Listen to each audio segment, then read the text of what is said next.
Claire Redfield. Ever since the Resident Evil Code Veronica remake was revealed at Summer Game Fest, I've been just really excited about it, you guys. I mean, it's about time, right? It's been years of fans asking why Code Veronica has been sitting in the shadows when Resident Evil 2, 3, and 4 all received modern remakes. Capcom's finally done it though, and I'm willing to bet that this is more than just a little nostalgia project. Of course, the trailer has revealed very little, but it's enough to ensure that the horrors of Rockfort Island are back. This one's going to be set 3 months after the events of Resident Evil 2 and 3, and as promised by Capcom, this new entry will retain the essence of the original game, which is enough to get me just super hyped about it. In this video, I'm going to bring you 12 things that are confirmed already, so you know what to expect in the upcoming Resident Evil Veronica. It's going to be a good one, so let's get into it. So, you're the American who called earlier. The sister of the man on the 3rd floor. Where does it sit in the Resident Evil timeline and remake roadmap? We would have been pretty disappointed if the trailer and the related articles suggested that this was going to be a low-effort cash grab, but that definitely doesn't seem to be the case. Resident Evil Veronica is framed as a remake of the story that originally took place roughly 3 months after the events of Resident Evil 2, and it runs parallel with Resident Evil 3, following Claire and Chris Redfield across a prison island and an Antarctic facility. So far, all the coverage around the announcement makes it clear that Veronica remains canonically important, despite never being a numbered entry. In fact, the remake is being positioned as the key link between the Raccoon City era and the later games. It's also been revealed that Veronica is intended to help set up the events of the latter entries in the Resident Evil timeline, which indicates that this remake is the base for whatever comes after Resident Evil Requiem and future remakes. There have been some solid rumors and leaks consistently pointing to a Resident Evil 0 remake in development for a planned release after Veronica, and I'd be delighted if this turned out to be the case. I love the new Paris apartment prologue. The trailer might be a short one, but it's definitely not empty. One thing that really caught our attention though was how the trailer opens not on Rockfort Island, but in a dilapidated Paris apartment belonging to Chris Redfield, where Claire arrives in search of him. It's a scene that immediately sets up the eerie and unnerving tone of the narrative as an old European lady guides Claire through an apartment building into a ransacked room. If I've learned anything from horror games, it's that old women who seem friendly aren't to be trusted, and this is yet another example of that. The footage also makes it clear that this is going to be a full-blown character-driven storyline instead of the original's abrupt umbrella raid intro. We're big fans of the first-person perspective, and the slow and deliberate camera work only adds to the ambiance. We think this is going to be a reimagined opening chapter that's going to explore Claire's search for Chris in a more personal, horror-focused scenario. Another thing worth noting here is that the Paris framing clearly situates Claire's actions after Raccoon City, and she's actively tracking her brother's European movements. While this lines up with the original canon, it is now being visualized in-game rather than relegated to backstory. Hybrid camera work is likely alongside first-person perspective. I already mentioned the effectiveness of the first-person perspective in the footage, and all we get to see are Claire's hands as she enters the apartment. There's too little footage to tell if this is what the actual game will play like, and there's no third-person combat or over-the-shoulder gunplay yet, but then Capcom hasn't shown the gameplay yet, and the trailer is just a narrative-focused video. That means that no camera system has officially been confirmed from the footage alone. There are many fans who have suggested that Veronica might actually use a hybrid approach similar to Resident Evil Requiem, where we had different perspectives and could actually switch it up based on our preferences. It's safe to assume that the game will contain extended first-person segments on top of the standard Resident Evil third-person style. Capcom has described this as a game with modernized gameplay, and also specified that it intends to preserve the essence of the original. Now, every recent mainline remake from Resident Evil 2 to Resident Evil 3 and 4 have all used over-the-shoulder third-person, so our money is on a third-person core gameplay experience with first-person sequences like the one we got to see in the trailer footage. Hunk is no longer a side character, but central to Claire's capture. I think this is probably one of the biggest revelations about the game so far, because the involvement of Hunk will end up changing things considerably. There's been multiple breakdowns and fan theories that claim the same, and the masked operative who detains Claire at the end of the footage is most likely Hunk. And what makes it all the more convincing is that the pre-reveal speculation already indicated Capcom's intention to bring Hunk into the primary narrative more aggressively after his expanded role and popularity in recent titles like Resident Evil Requiem. If this does turn out to be the case, and I can confidently say that the probability is very high, then Veronica will be the first time that he meaningfully interacts with Claire in canon. According to this narrative, Hunk is the one who kidnaps Claire Redfield and takes her to Rockfort Island in the opening of the game. We're glad they're not just using this character as a random Easter egg or a cameo, because it links up the ambiguous Umbrella agents of the original into a recognizable franchise figure. And also, my favorite character in Mercenaries. Rockfort Island and Antarctica to be the likely locations. A modern remake with a remix twist of all things original. It's pretty clear by now that the remake is strictly following the footsteps of the original, including the core structure.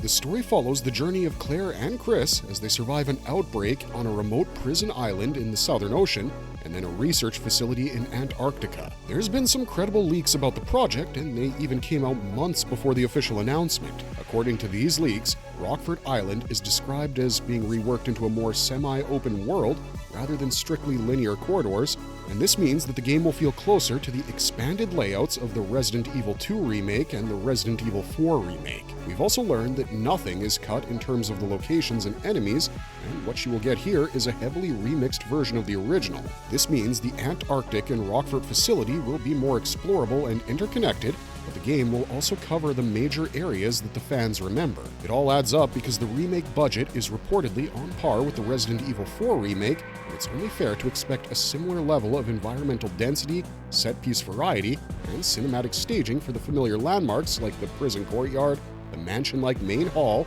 and the Antarctic labs. The goal was always to retain every major enemy, location, and key story event, but also remix how and when they occur, which we think makes things very interesting. You can catch glimpses of this in the trailer footage as well, where the original's incarceration intro on Rockfort is replaced by the whole Paris apartment prologue featuring Hunk.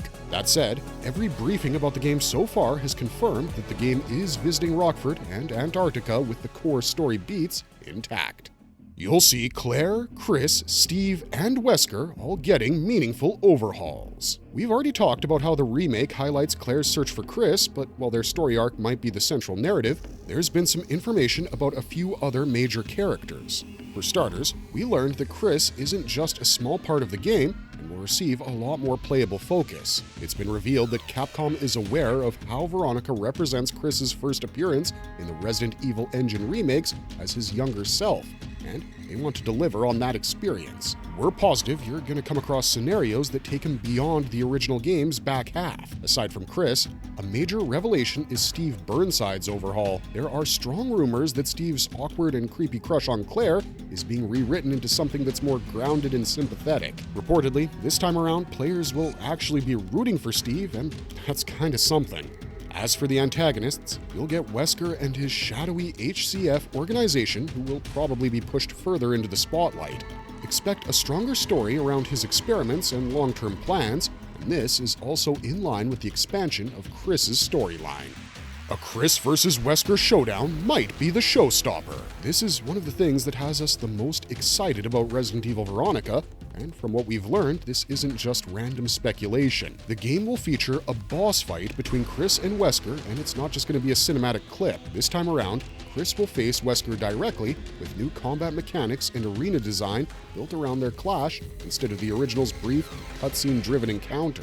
It's also been revealed that Alexia Ashford's boss encounters are going to be redesigned as well, with a tweaked phase structure and mechanics more in line with how Resident Evil 4 modernized its classic boss fights. Rest assured that all the major forms will still be present. We know Capcom is yet to reveal this footage, but there are just far too many links confirming the Chris versus Wesker fight scenes, and at this point, we're going to say this one's basically a certainty. The tone leans harder into psychological and gothic horror. If you consider the official tagline and descriptions, then Resident Evil Veronica is being strongly marketed as a chilling new survival horror game, and we've got a feeling that the focus will be on twisted family dynamics and psychological breakdowns. Just take the footage video, for example, where we get to see the Paris apartment. It's ransacked but lived in, with several personal details that point to the possibility that Chris has been watching, or he's being watched. I love how this sets up a paranoia-driven tone, and that's before Claire even reaches the gothic Ashford environments. To us, this indicates that the game will lean harder into aristocratic horror and the Ashford family's decayed lineage than what you've seen in the Raccoon City games. It's about time that Capcom comes down harder on Veronica's identity, and if this is executed properly, I think it has the potential to be a central horror showpiece on par with Resident Evil 2 and 4. And I mean, what else can we ask for as fans? Veterans mark their return, and this makes it a compelling experience. I don't know about you, but I always find it to be a promising prospect when the original creators return for a remake. It's reported that Resident Evil Veronica is being directed by the same duo behind the Resident Evil 2 remake and the Resident Evil 4 remake, Kazunori Kadoi and Yasuhiro Anpo. Both of them did remarkable jobs with their earlier projects, and we expect that legacy to continue. Also, veteran producer Yoshiaki Hirabayashi is returning in a leadership capacity, and this is very comforting news in a world where remakes are destroyed on a regular basis. Apparently, this team was locked in very early, and Capcom always viewed Veronica as a premium remake project that deserved the best men on the job. This means that players can expect a similar design philosophy to that of the Resident Evil 2 and 4 remakes, and will be enjoying the tight, systemic combat and thoughtful reinterpretations of famously rough or dated sections. The production scale matches Capcom's biggest Resident Evil remakes. We've already mentioned how the budget for Resident Evil Veronica is on par with Resident Evil 4 Remake, and it's been learned that Capcom is targeting all major high-end platforms, including the Switch 2, which is treated as the current-gen system. Veronica was chosen as the opener for Summer Game Fest 2026, and let me remind you that this is a slot usually reserved for large, showcase-level releases. The trailer makes it clear that we'll also have next-gen Resident Evil engine visual fidelity, with extreme detailing for interiors, complex lighting, and expressive characters. Add to this the fact that a team of veterans has been roped in for the project, and it seems like Veronica is being marketed as a game that can live up to the legacy of the earlier remakes and the success that they enjoyed. This is also in line with Capcom's one big Resident Evil per year strategy. The game is expected to release in early 2027, and most people are suggesting a Q1 release window. This is similar to Resident Evil Requiem's late February 2026 launch, and this is actually part of a pattern. Capcom is known to deliver a major Resident Evil entry, either a new mainline game or a full remake, on an annual basis. The tradition continues, but this is also proof of the fact that this one's a big project, not just for the fans, but also for the makers.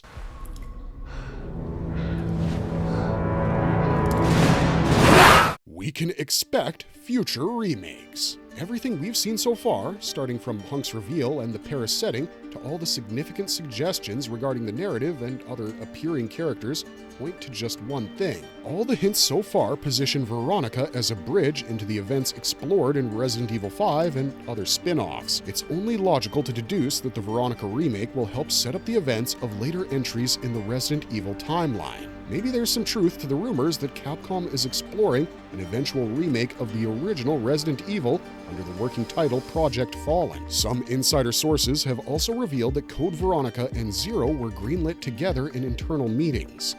Clearly, the franchise is here to stay, and we're thrilled to experience this new era of Resident Evil, especially with all these juicy, upcoming, yearly projects. I just hope the makers don't play the waiting game for too long, as the game shouldn't be delayed any more than next year. The trailer footage is promising and intriguing, and we're confident that it will deliver. From what we've learned about the project, nothing seems to suggest otherwise, but let us know your thoughts in the comments down below, especially your thoughts about this much anticipated release and your expectations from this Capcom special. Also, if you liked this video and appreciate our efforts in bringing you this content, don't forget to hit the like button and subscribe to our channel for more such videos. Otherwise, thanks for watching, stay safe out there, and we'll see ya in the next one.